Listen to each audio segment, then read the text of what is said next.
Das, Rotarian Krishna Prasad. I've chosen him because he's been continuously interacting with students in many colleges, not just Rotary-related colleges. I feel that this kind of a session is very important for everybody, not only in colleges, but mid-career professionals who are thinking to qualify themselves again with all that is happening today and many emerging opportunities. I'm afraid we have not reached a whole lot of people, but I'm hoping that this piece would go on the YouTube shortly, which we will be doing, so that access to such a wonderful person, an American who has succeeded in establishing a big space for himself at the University of Florida, will get known to many. I'm going to invite Rotarian Krishna Prasad to introduce our presenter for the day. He probably has 150 pages of biodata, and we have found it very difficult to compress it, but we will try and give you the best of what we think is really nice. Kuti bit. That's all, and that hopefully is a piece for you to peep into the big ocean that we are going to listen to at this point in time. Rotarian Krishna Prasad. Krishna Prasad to use Krishna Alladi. Yeah. Thank you so much, Rotarian Vasanti Ranganathan and Rotarian Challa Srinivasan. Hope I'm audible. Yeah, thank you.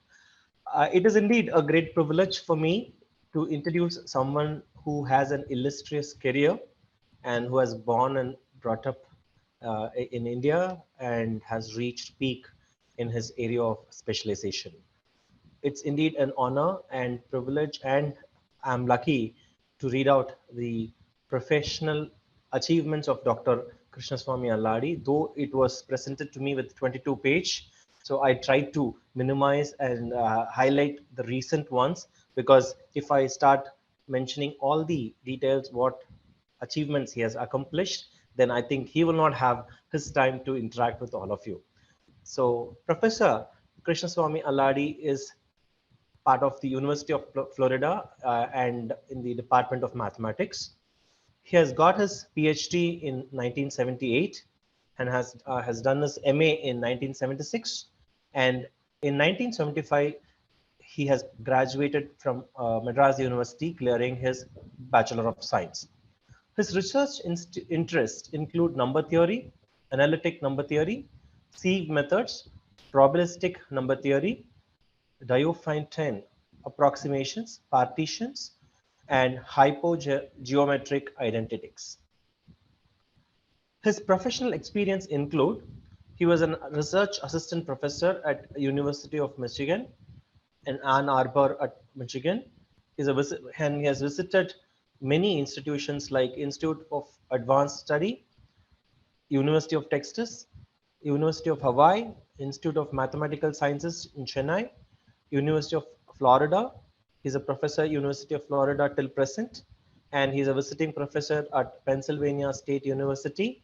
And he's also he was the chairman for Department of Mathematics for the University of Florida. And when it comes to the awards and honors, it again runs to many pages. So I'm just picking the very latest one, and he's the STEP and SPP award for distinguished performance in the rank of full professor at the University of Florida twice, in the year 2001 and 2010. And he was elected a fellow of the American Mathematical Society in 2012 and 13 during inaugural year of the fellows program of the AMS, and conference in honor of his 60th birthday and in the year 2016 March. Just give me a minute. And he has numerous credits in terms of grants, and which was peer reviewed federal research grants and conference grants. And he is the member of the American Mathematical Society, as you all know. And he was also the member of the accreditation team for College of Science in UAE. he was a member initial accreditation team of the College of Science, University of Balamand, Dubai, and he was a chair for re-accreditation team for the Department of Mathematics, American University of Sharjah, UAE, and he was the editor-in-chief and founder of the Ramanujam Journal, which is an international journal, and he was editor of a book series and development in mathematics. He was editor of notices of the American Mathematics Society and editor of Springer Brief in Mathematics and editor of the Mathematics Students in India since 2015. And speaking about his other achievements in terms of department service, he was part of the grad selection committee until the last tenure was from 2016 to 2021, and he was a tenure and promotion committee from 2011 to 21, and he was colloquium and visitors committee till 2000 from 2009 to 2021. And as a chairman of the mathematics department, he had initiated a number of successful programs aimed at getting increased visibility and recognition for mathematical researchers within the campus and internationally, and in enhancing the collaboration with other disciplines.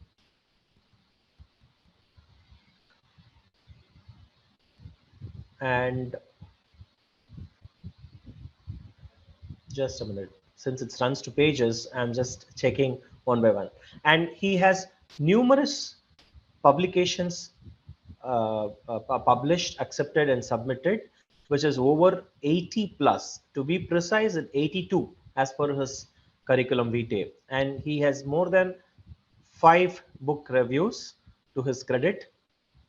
And most importantly, his accomplishments in the last quarter century include being the chair of mathematical department of the University of Florida and as a research mathematician, and as a chair are described to be provide an idea of what is accomplished as an administrator. His contribution as a researcher are described to be an idea of his scholarship. And his contribution to the profession include the Ramanujam Journal, and he is the founder and editor-in-chief of the Ramanujam Journal, an international journal devoted to all areas of mathematics influenced by the Indian genius Srinivas Ramanujam. And at his suggestion, Sastra University in Tanjavur has initiated a Ramanujam Prize for $10,000 US dollars to be awarded annually to the mathematician not exceeding the age of 32 for outstanding contributions in an area of mathematics influenced by their late Indian mathematician, the genius Srinivasan Ramanujan. And during Ramanujan's 125th birth anniversary in 2012, he was involved in the celebrations many ways, organizing an international conference and a lot of other activities associated with it. And the Ramanujam Encyclopedia.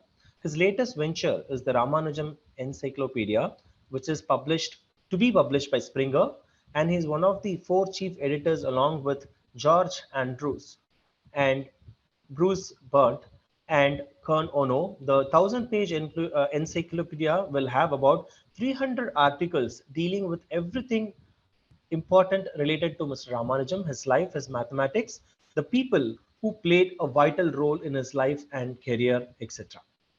And with that note, I know it's too short when compared to the illustrious profile our speaker has got, and I was able to cut short and make it kuti and see what suits the best with the latest one.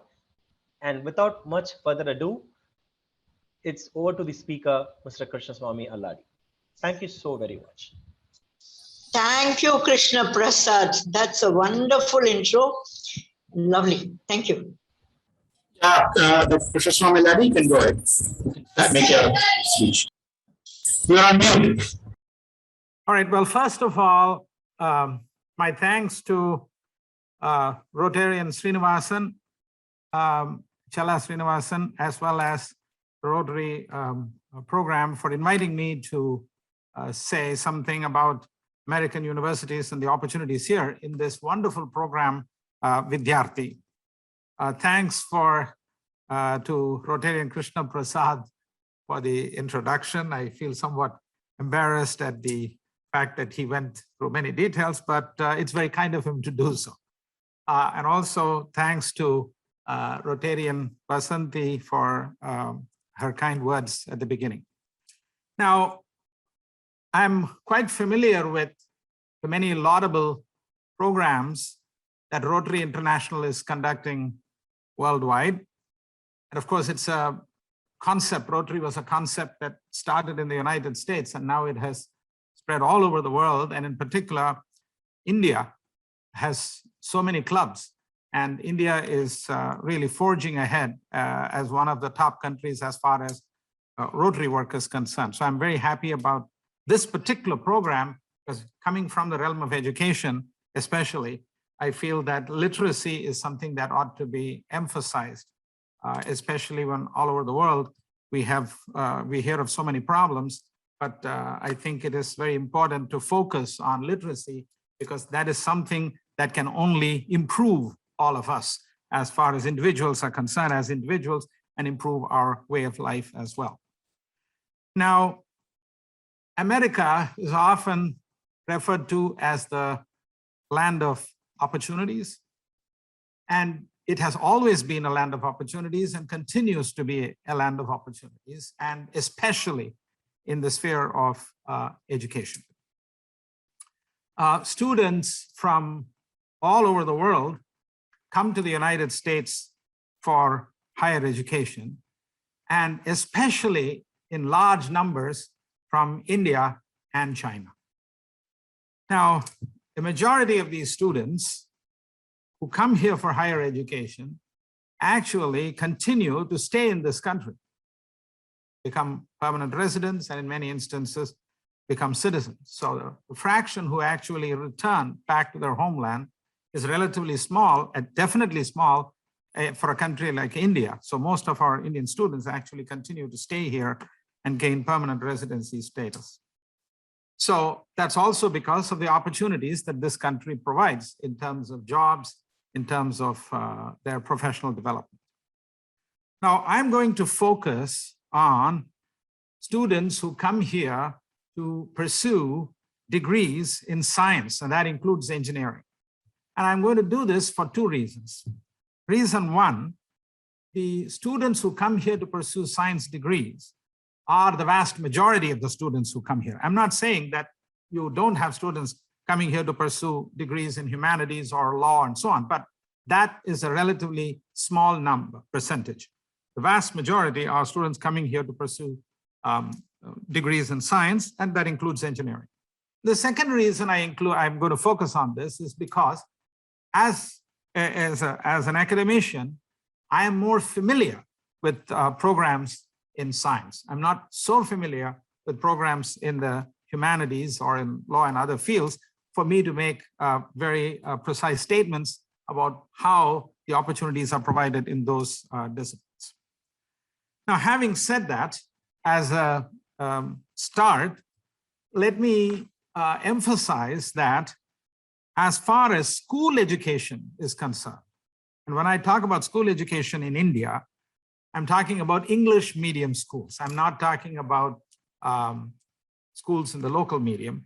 As far as English medium schools in India are concerned, they're actually very good. I would even go to the extent to say that in many of these English medium schools, the type of education being given is even better than what is given in regular schools and high schools in this country. We're not talking about the very elite schools. We are talking about the general high schools here. So I think we are doing a very good job in terms of school education in India. But it is with regard to the higher education, when it comes to universities, where the United States forges ahead. But even here, I have to say that as far as undergraduate education is concerned, in most universities, and I will give my definition of what I mean by most universities. It is good, but I wouldn't call it great in this country, in the United States.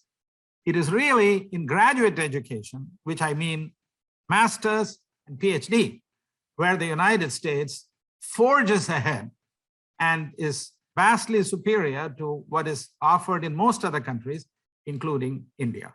Okay, it's really in graduate education that we see this difference. By the way, when I talk about universities, I am referring to what is normally normally called Research One universities, like University of Florida, University of Michigan, UCLA, and so on.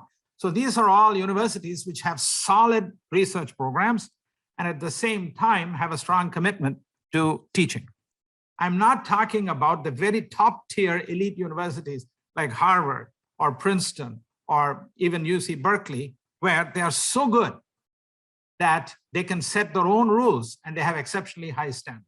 Okay, so I'm not talking about those universities. I'm talking about the Research One universities, which is a good majority of the universities in the United States. All right, so it is really, as I said, in graduate education where the major difference comes in. And most students are coming here for master's or PhD, although I should say in the last couple of decades, we have students from India who have come here even for undergraduate education. That is, they finish high school in India and they come over here for undergraduate education. But this is a small fraction.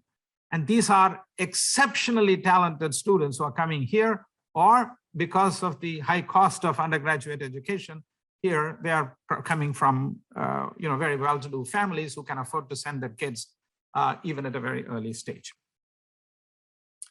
Now, since I mentioned university education, I have to, and the fact that at least at the graduate level, the United States forges ahead, I mentioned this, I should point out a fundamental difference between university education in India. When I say university, I mean bachelor's and master's, and in India versus what happens here in the universities, in these Research One universities. The fundamental difference is, in India, the educational system is rigid. I will tell you what rigid means.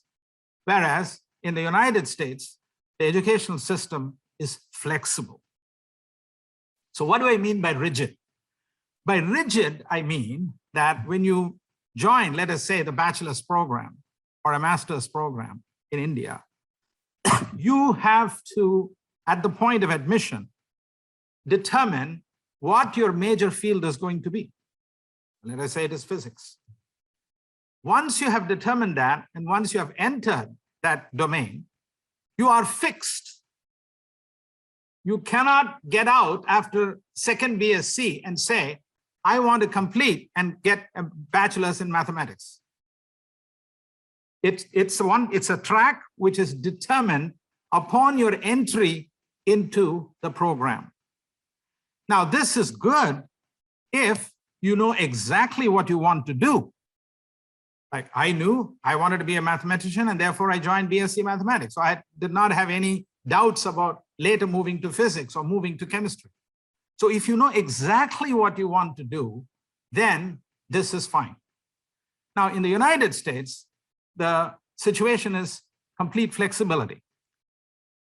Generally speaking, an undergraduate student has 4 years, right? Some people graduate a little bit early, but generally speaking, it's 4 years.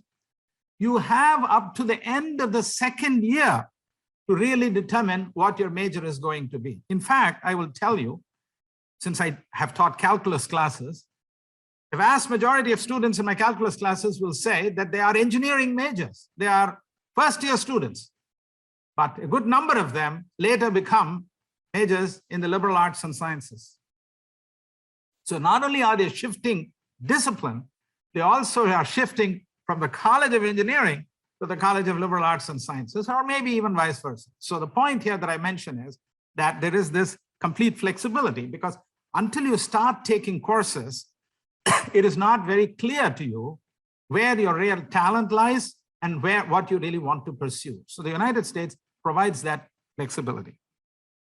Now, I mentioned that it is really only at the graduate level, that is master's and PhD, that the real fundamental difference that United States being superior comes in. So what happens at the undergraduate level in most universities? You see, the emphasis here is to educate as many people as possible. Of course, providing them good education.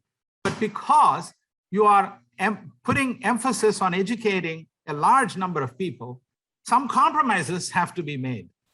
And it is because of these compromises, the quality of education at the undergraduate level at most of these universities is good, but not great. But on the other hand, at the graduate level, you're really directly dealing with a track towards research, or at least a deeper understanding of a specific subject, and therefore it is completely based on quality. So that is really the fundamental difference between undergraduate education and graduate education in the United States. I mentioned this flexibility. This flexibility comes in a variety of forms. As many of you know, as parents of students who are wanting to come to the United States, there are various exams that need to be taken. And you need to perform extremely well in these exams to gain admission here, such as GRE, if you want to get into graduate school, or TOEFL, which is a general thing for a test of English as a foreign language. In my case, when I joined UCLA for my PhD, I did not do the TOEFL, I did not write the GRE, but I got admission into UCLA without either of these.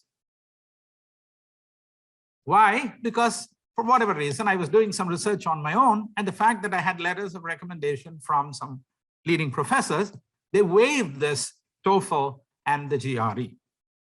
So this is an example of the flexibility that is there in the United States. So these are general rules, but departments, the graduate selection committee has the discretion to waive certain rules depending upon the situation at hand. So this flexibility comes in different forms. I talked also about changing your major midstream. There is another way in which people make a change. You join a certain university, and a couple of years later, you decide that you really like the program at another university. You can actually move from one university to the other, and the credits that you get in one university for having taken certain subjects are transferred to the other university. This is another example of the flexibility that is there in the educational system throughout the United States. Okay, so there are different forms in which this flexibility can be seen in the American educational system. So the main thing that one focuses on when a student enters a program, whether it is an undergraduate program or a graduate program, is, and this is the main emphasis, you have to take a certain number of credits in order to graduate. So what do I mean by credit? A credit is equivalent to, is a number. A unit credit is equivalent to 1 hour per week in a course. So if I'm giving, let us say, a differential equations course, which meets 3 days a week, a student who takes that course gets 3 credits. Okay, with a pass. So now what happens is, the university says, in order for you to get a bachelor's degree over this 4-year period, you have to get a certain number of credits. And within these credits, they will say, if you want to major in mathematics, or you want to major in engineering, whatever your major might be, you have to have within this total number of credits, a certain good fraction or proportion that comes from that major. But then they emphasize that you should also get credits in related or allied fields so that you have a broad education and that your education is not narrow. So there are some general guidelines and certain general boundary conditions, as we might say, but as long as you are able to satisfy these boundary conditions, you are permitted to graduate, and there is a lot of flexibility in being able to meet these boundary conditions. So it's not like I have to take algebra this year, or I have to take quantum physics the next year. It's not like that. You have to take a certain number of courses in certain areas over a period of time. So that's really what is the fundamental difference between the Indian educational system and the American system. But as I said, I'm not saying the Indian educational system is defective. If you know what you want to do, you're very sure about it, the Indian system is very good. But if you want to make a decision later, the American system is better. Okay, so for a large number of students who are coming here, this system suits them because they're not entirely sure how they want to proceed. So that's why this flexibility is good. Let me talk a little bit about financial support, because this is of utmost importance to Indian students, given the fact that the exchange rate is punitive as far as we Indians are concerned. $1 is approximately 75 rupees. It used to be 45 in the past, even in 2010, and it used to be much less before. So it's getting more and more expensive in terms of Indian rupees for Indian families. So financial support is a major issue.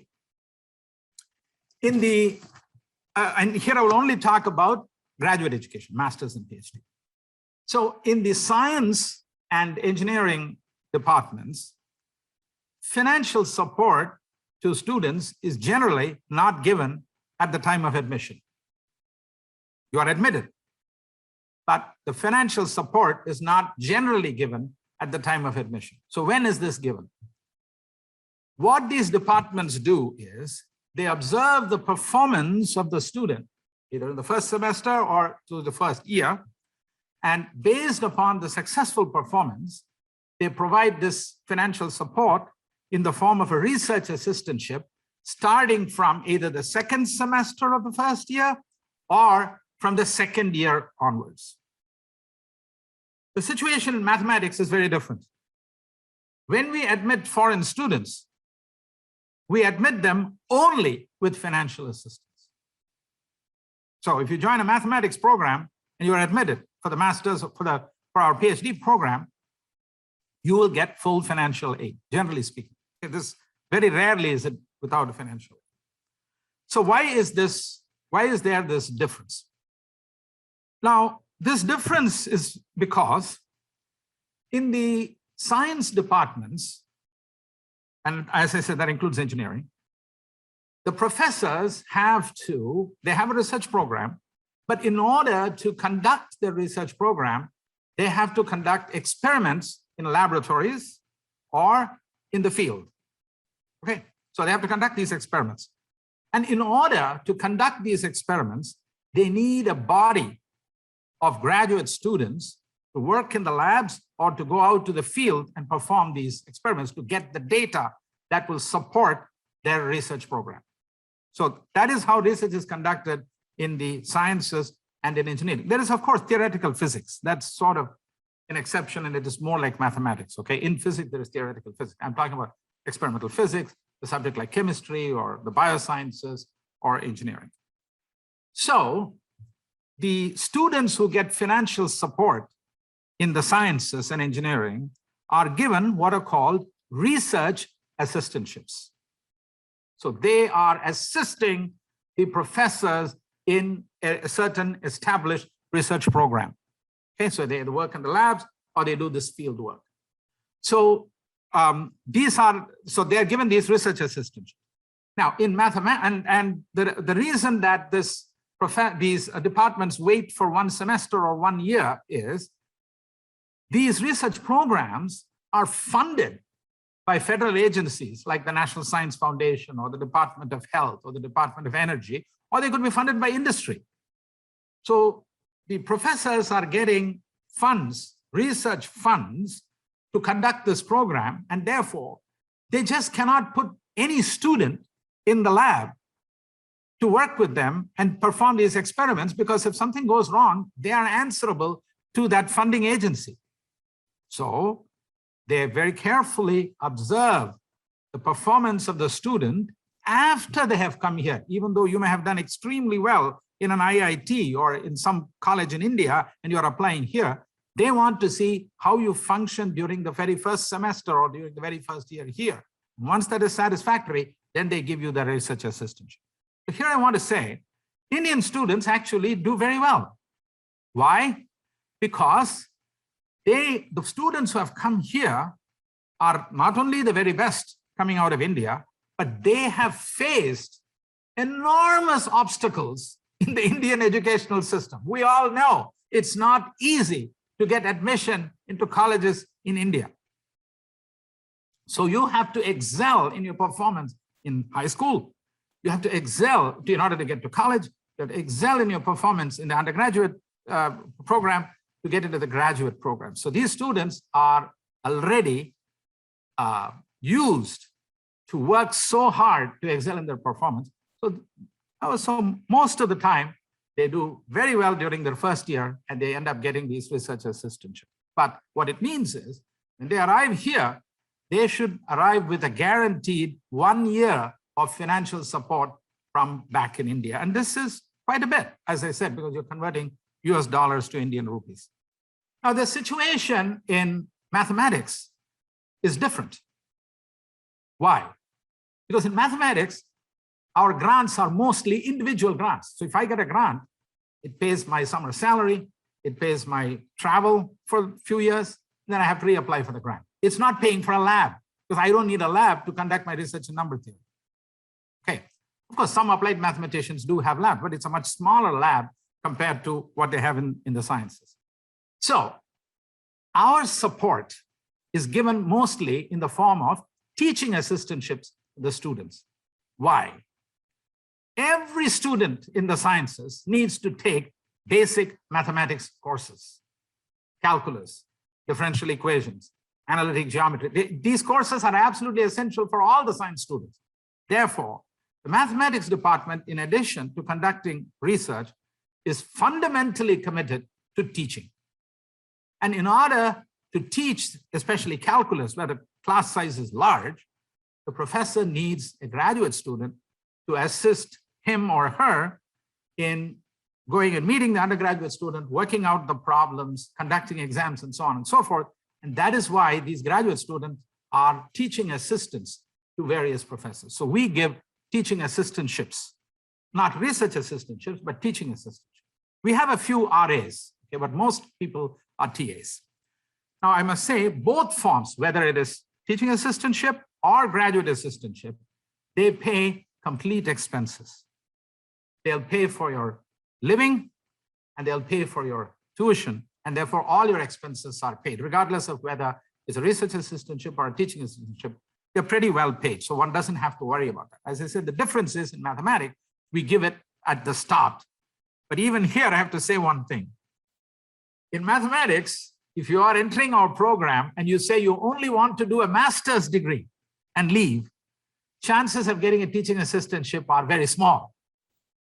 Therefore, you have to enroll in the PhD program. But 2 years down the line, some students leave with a master's degree, even though they've joined in the PhD program. It's not that they have lied or anything.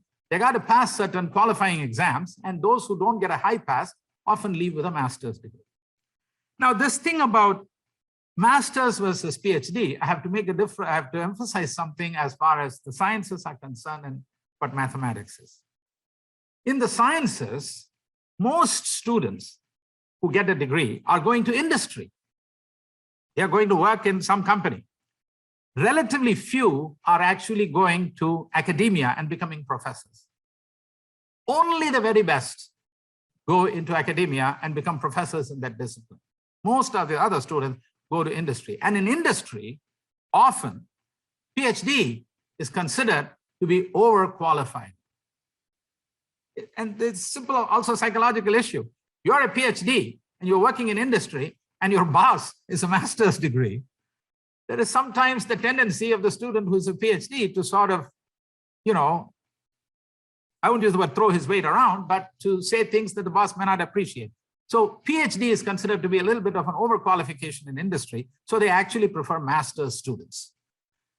But nevertheless, even as a master's student, you have the experience of doing research because you're working with a professor in a lab and helping in a research program. So even when you enter industry, you have got a certain amount of research experience.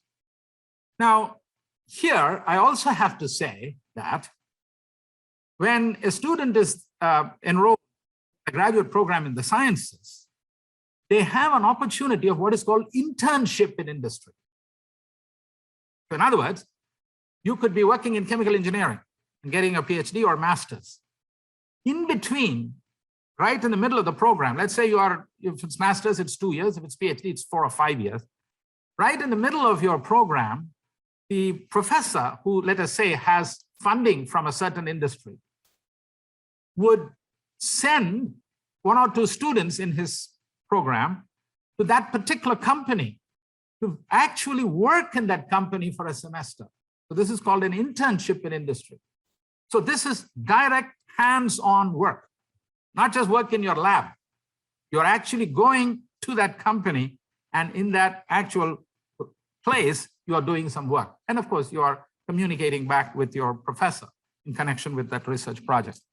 So this internship in industry provides practical experience early at the master's level for the graduate student. And it's also helpful because if you really perform well in that particular company, the chances are, as soon as you finish your master's, they may say, come and join us.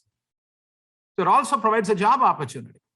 So this internship in industry is built in to the program. Now, not all students have an internship in industry.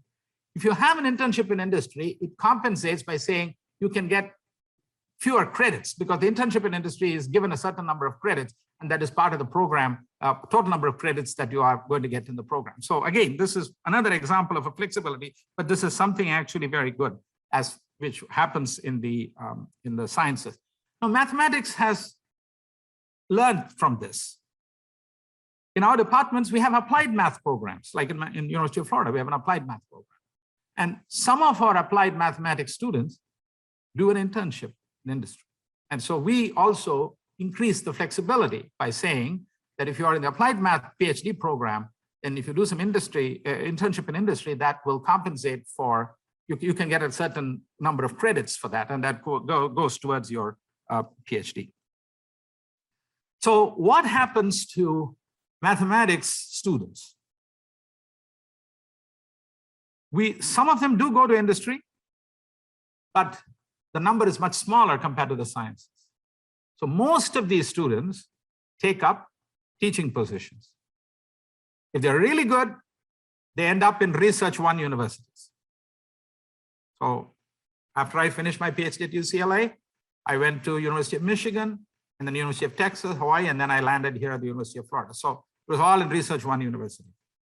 If you are, and we have we graduate probably 30, 40 students, and then out of them, maybe half a dozen or 8 or so will go into Research 1 university. But the good number will actually end up getting teaching jobs, not necessarily in Research 1 university. They may have some postdoctoral positions, but after that, they may end up in a second level universities where there is more teaching and less emphasis on research. So some of them do go to industry. We have had cases where they get a job or get their degree in finance, and they've got a job at Wall Street. Okay, so I mean that happens. But as I said, most of the students actually end up going into the teaching profession. So this is sort of the general lay of the land as far as American universities are concerned, and in terms of the opportunities that the universities provide. And of course, after the student gets a degree, whether it's master's or PhD, most of them want to stay on in this country. Okay, but that means you have to get an employer who is willing to sponsor you initially, maybe for an H-1 visa, but subsequently you need somebody who will help sponsor you get a green card, and of course then that is a track towards citizenship. This happens quite successfully to many students, but with effort. It's not easy. It's with effort. And things may have become tighter now, but it's not impossible. So Lalita Alladi, it may be a couple of weeks later, is going to do a presentation for Vidyarthi. She's an immigration attorney in Atlanta. And so she's going to tell you about the immigration process, what to expect, what hurdles to cross, and how to eventually be successful. Because ultimately, it doesn't matter if there are hurdles, you need to cross the hurdles and eventually get to the position where you're able to get the visa and stay on. So that's the next aspect, and that will be treated in another lecture. So I hope I have given you a sort of general idea of the opportunities that the United States provides for international students, and in particular, what it provides for what Indian students have in terms of opportunities here. Thank you. Fantastic exposition, Dr. Alladi. There are some very interesting questions from some prospective students. I hope we can take them by enough time. I'll quickly, there are 3 questions to start with. Spoke about internship during your UG, during the graduation. I'm sorry, this drop is giving me a problem. So what is this question on internships? Whether you require a different visa other than a student visa to work on the internship. Yeah, I thought it was comes under student visa. No, yeah, see, your student visa is given for a certain period of time till you finish your degree. If, as a student, you are sent for internship in industry, then you can go with that visa. It's not a separate job. It is the professor is sending you, instead of working in the lab where the funding is coming from that industry or from that Department of Energy or whatever, which is funding that industry, this person says it's good for so-and-so to actually go to that industry and work there and come back. So you're still in your regular student visa. That's my understanding. Flexibility interdisciplinary courses or change of major, as they say here in India. What exactly are you doing that? Yeah. So the point here is this: the system itself is structured for you not to be narrow. So, for example, even a person getting a major in mathematics is expected to have maybe a course in computer science or a course in physics and so on, to have this breadth. But there are instances where people can get a double major. You can get a double major in math and physics, but then you need to satisfy the minimum credit requirement in both fields. So that requires an extra amount of work. Okay, so you need to work a little bit harder to meet the minimum requirements in both fields. And some people like to get double major because they feel that then they are better placed when they are applying for jobs in industry. Okay. So they do get a double major. And we even have another program in the PhD called PhD co-major. You can get a dual PhD in math and statistics. So in your PhD committee, one advisor from mathematics and one advisor from physics. An individual gets a joint PhD in mathematics and physics. So all this is part of the flexibility that is provided. Somebody is asking, Karthik, are the financial support usually given to students who take their UG or PG, or is it available for PG as well? I thought PG is available, not for UG. No, teaching is, in math, most of the support is given in the form of teaching assistantship. There are few research assistantships. I think in the sciences, a vast majority of the support is given in the form of research assistantship. They don't have as many of teaching assistants. But they have a few. I'm sure they have a few. Like physics must have a few teaching assistants. Srirendri is not a question. Is a master's degree from an Indian university sufficient to pursue a PhD in the US? Okay. First of all, it's a very good question. I actually had a point here which I wanted to mention. When you finish school in India, or in the United States, it is after 12th. So now in India, it's 10 and then +2. They've introduced the +2 system, so it's the same as the 12 years. But our Indian BSc is only 3 years. Here, the bachelor's is 4 years in general. So to get admission into the master's and PhD program, America generally requires 16 years of education. So when a student finishes a BSc in India, that student has only 15 years of education. So typically, they apply after 1 year in the master's. They apply for the admission here because then they would have completed 16 years. But even the 16 rule is not very rigid. I came to the United States for my PhD program right after Vivekananda College, and I had only 15 years of education. So it's possible. So waivers are given, but generally speaking, that 16-year rule is applied. Now, to answer the question, if you have a master's in India, is that good enough to join the PhD program? The answer is yes. Okay, And, Dr. Krishna, the fact is, I'm a master's degree holder in architecture. So it's a Yes. 5 plus 5 years of UG and another 2 years of master's degree. So that's like 7 Yes. years of education post my 10 plus 2. So I'm Okay. curious to, it's not just for me, a lot of my colleagues, well, we've been talking about it. So I just like to know if that is valid enough for us to, pursue a doctorate program there in the United States. Sure. In America, they don't make a distinction between the masters and, well, there is a distinction between masters and doctorate, but when you're joining the program, it is called graduate program. So you are joining as part of both the MSc students and the PhD students coming in. Even a PhD student will take some basic courses at the advanced level. So it's not just all research.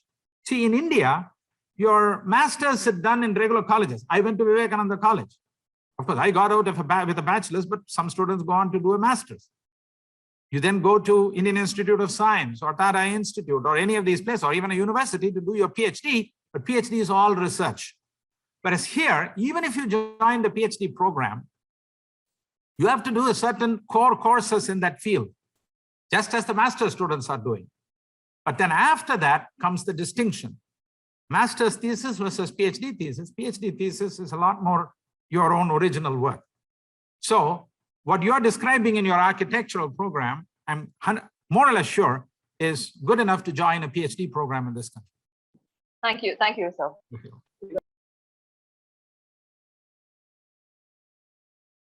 You're muted, Chilla. Is PhD absolutely necessary for teaching positions in colleges in the US? It is a PhD you're asking. Yeah, PhD is absolutely essential if you want a position in a research one university. If you want a regular position. Now, in our department, we have about half a dozen lecturers.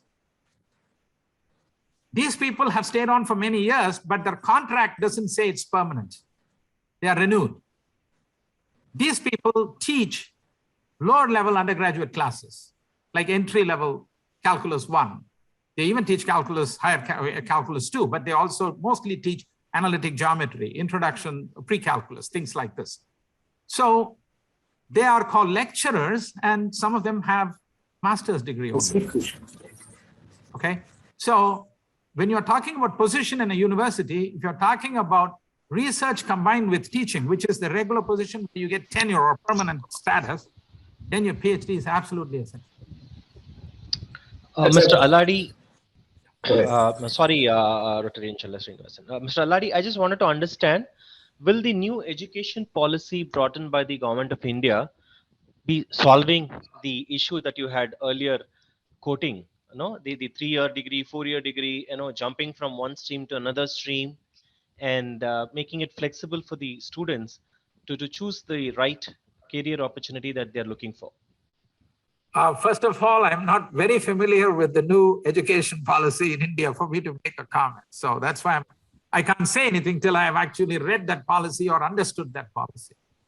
So my knowledge is basically, what I have learned by talking to others about the current situation and what I myself have experienced in India. But that's a little bit back in time, in the 70s. But I've also spoken to my family members and so on, and their kids who have got through the Indian education system. And I serve on the graduate selection committee from time to time. So I'm seeing these applications. But I don't know about this new policy. No, request you to kindly make some time and see if you can do some research and provide us an insight. Yeah, very interesting. Next question, Dr. Alladi. This pandemic affected the admission process. Is it become easier now? I don't know whether the pandemic, I only know the admission as far as mathematics is concerned. Yeah, generally. Even pandemic has had any effect on the admission process. I don't think it has really affected the admission process. The thing is that it has affected the teaching process. It has not necessarily admitted the admission process. So the students who are coming here as teaching assistants, that first year or throughout 2020, they had to do everything online, and now they are doing face-to-face. That's about the only difference. It's not affected the numbers that have been admitted. The only way in which these numbers get admitted is if the country as a whole gets into a financial crisis. So let us say the state of Florida has financial problems, then the amount of money that they give to the University of Florida will decrease. And if that money decreases, then we cut down the number of teaching assistantships we offer, which means we cut down the number of incoming graduate students. So it is nothing to do with the students coming from India in terms of the quality. It is dictated mostly by the financial situation here. Okay. There's a very specific question. Somebody is aspiring to do a master's in industrial engineering. He wants to know what could be the scope of industrial engineers in the US. Do you have any idea? Well, as department chair, I did interact with industrial engineering, which actually has quite a bit of mathematics in it. That's why we are in. But I don't know very specifically about industrial engineering. I mean, what the specific opportunities in industrial engineering are. I mean, I'm not really qualified to address that. Okay, thank you. I think it was a fantastic meeting of getting new points about all those aspiring to go to USA, a land of opportunities, and Indians here believe it's a land of milk and honey. Yeah, compared to India, it could be, but it's not easy just getting there. There are a lot of restrictions, a lot of conditions, hard work, everything is there.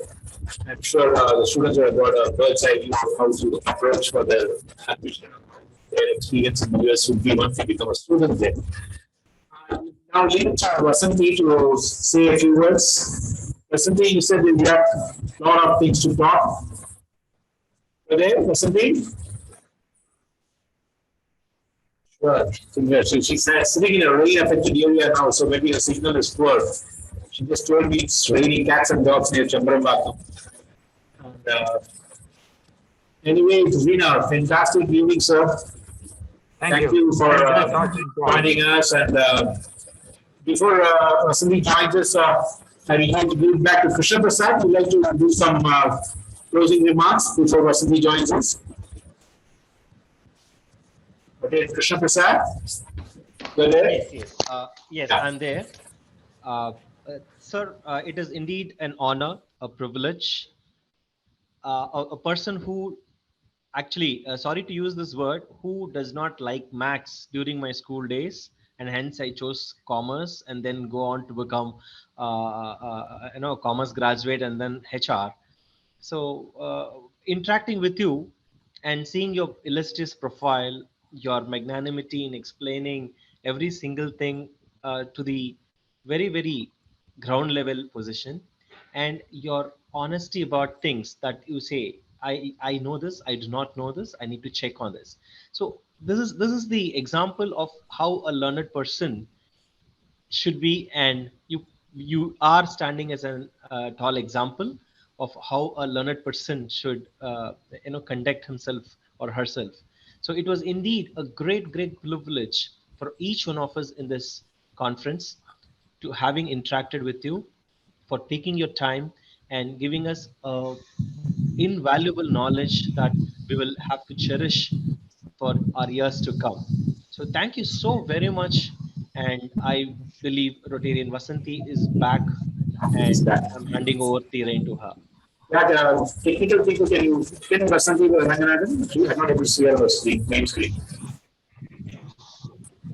And people who are here. I'd like to say a couple of words, please. And I'm afraid of being cut off in the middle because it's raining badly here. It's been amazing learning. I should tell you something.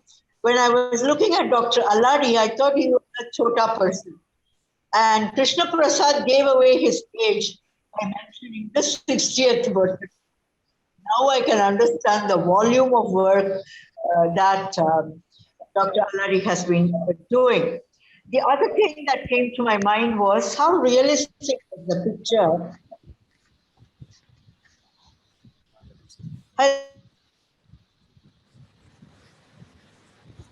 maybe her Yeah, her connection signal is very stable. No, in fact, I just want to echo the same point. When we saw your face in the poster, I thought it was your picture, few decades before.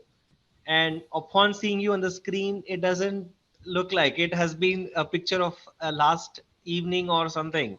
So the knowledge, the curiosity of learning and contributing, I think, has made you younger and younger day by day, Mr. Alladi. Well, the opportunity to always interact with students is what keeps you young. Exactly. Yeah. Right. Yeah. Another secret about Alladi, which has not been seen as by the guys, is an excellent Carnatic music singer. Apart from being a connoisseur of Carnatic music and also a very good chess player, perhaps that makes him look even younger than what he's actually. Right, Dr. Alladi? Yeah, talking about Carnatic music, I should say I very much enjoyed the opening prayer. Yes, thank you. Sri Ranjan, it was very nice. So thank you so much. the reasons mathematicians like music is both mathematics and music are in pursuit of beauty. Dr. Alladi, you pursue an interesting anecdote behind why there's no Nobel Prize for mathematics.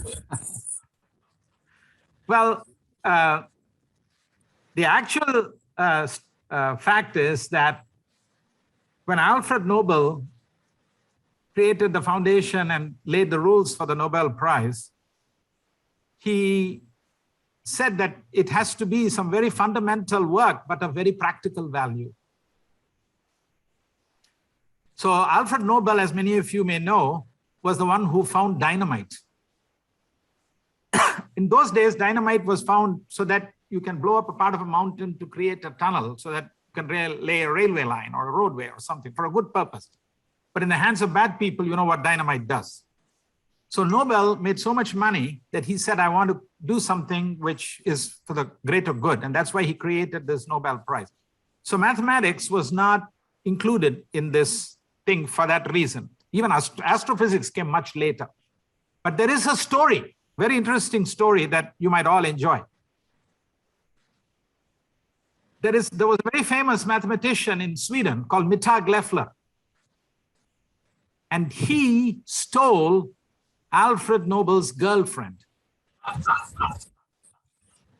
So this is maybe a joke. I don't know how far this is true, but this is a well-known story in various circles that Alfred Nobel asked if there is a mathematics Nobel Prize, whether, who would get it, or would Mittag Leffler get it? And then the answer was yes. He removed mathematics from being listed as one of the eligible subjects. But this could be more of a joke than actual truth. I mean, the truth is, Mittag Leffler may have stolen the girl. That may be true, but the fact whether that was the reason for not including, I don't know if it's true. It's a good story. Yeah, let's give Alfred Nobel the benefit of doubt. I'm not sure there was somebody who we were to be back with us, and we are missing her. So she was so enamored with your speech and your presentation, she was carried away. So I thought she would be something to say.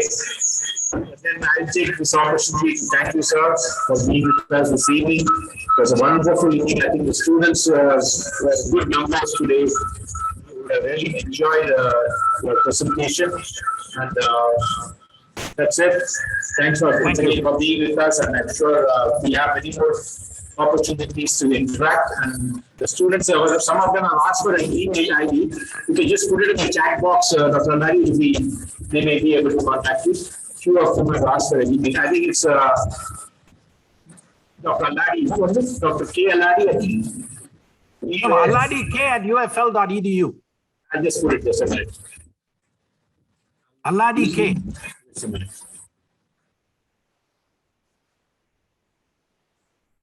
At ufl. K at ufl.edu. Edu. Yeah, I put it on the chat box. If those are interested in knowing this email ID, can surely note it down. But I send it the emails. But time for me because he's a professor, and he's got 3 weeks classes, but other 2 weeks got to continue his research. So whenever time permits, we'll definitely be able to answer your queries or your questions. Let your questions be more general than more specific, because I'll be easy for them to answer. Of course, if there are more specific questions, he may refer it to his colleagues in the other departments and revert to you. Thank you, sir. Thank you for being with us. We really enjoyed your speech. Thanks for the opportunity. Yeah, we'll always be there. Thank you.